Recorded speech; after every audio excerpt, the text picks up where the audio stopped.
रेवो ने multiple trips किए हैं चैरिटी के डिफरेंट कंट्रीज में। रेवो रियल्टी हमारी चैरिटी बेस्ड एक ड्रिवन रियल एस्टेट कंपनी है। It was a new experience for me, but charity was the one thing that made me come to Revo. जब pictures देखता था, वीडियोस देखता था, लोगों की खुशी देखता था, जब ये अपॉर्चुनिटी मुझे पास आई, ऑफर किया गया, तो मेरे पास ना कहने का कोई चांस नहीं था, तो आई डायरेक्टली सेड यस। और फिर उसके बाद हम चैरिटी ट्रिप पे चले गए।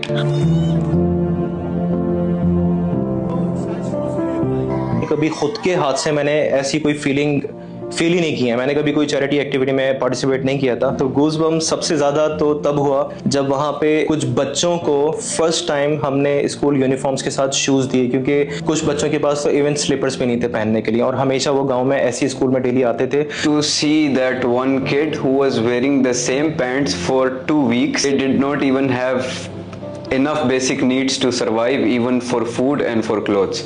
एक ऑनेस्टी देखी थी बच्चों में। जिन बच्चों को हम बैग्स दे रहे थे, अगर किसी के पास गलती से 2 बैग्स चले जाते थे तो वो एक वापस कर देते थे। तो उनकी आंखों में जो खुशी थी, उससे जो मुझे गूज़बम्स हुए, वो मैं बयान नहीं कर सकता। जो चीज़ें वहाँ पे मैंने देखी हैं, लोग सोए हैं रात को और सुबह उठे हैं तो उनके अपने पेरेंट्स नहीं है उनके साथ, उनके जो हैं वो बच्चे नहीं हैं उनके साथ, उनके घर नहीं है, वो जो फसलें उन्होंने बोई थी 6-6 महीने जिनका वेट किया था वो उनके साथ नहीं थी। मैं पूरे इंटायर ट्रिप यही सोचता रहा कि अगर इनकी जगह पे खुदा न खास्ता मैं होता तो क्या होता, क्या मैं इस तरह लोगों से चीज़ ले रहा होता। I will carry in my heart is humbleness. हमेशा मैं अब अपने से जो नीचे लोग हैं उनको देखा करूँगा, and I'll be always grateful to God for whatever I have right now. We went to a house जहाँ पे शादी थी, और वो गांव जो था वो सवात में बुनेर में था, और उस गांव के अंदर तकरीबन 18 लोग थे।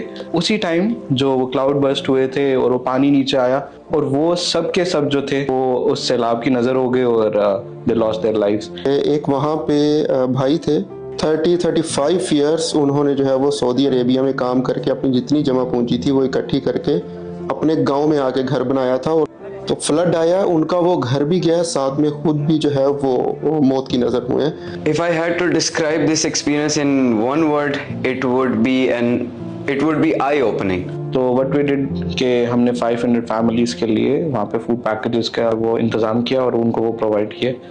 चेंजेस मैं ये कह सकता हूँ कि हमें किसी भी चीज़ पे रिलाई नहीं करना चाहिए। ये दुनिया फ़ानी है, कभी भी कुछ भी हो सकता है। We should start getting more humble, और उसको अपनी लाइफ के अंदर जो है इनकलकेट करना चाहिए।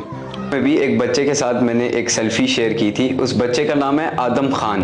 उन लोगों ने अपनी गांव में काफ़ी सारा अपना एक बड़ा घर बनाया था। फ्लड में वो सारा घर भी और उनके घर से काफ़ी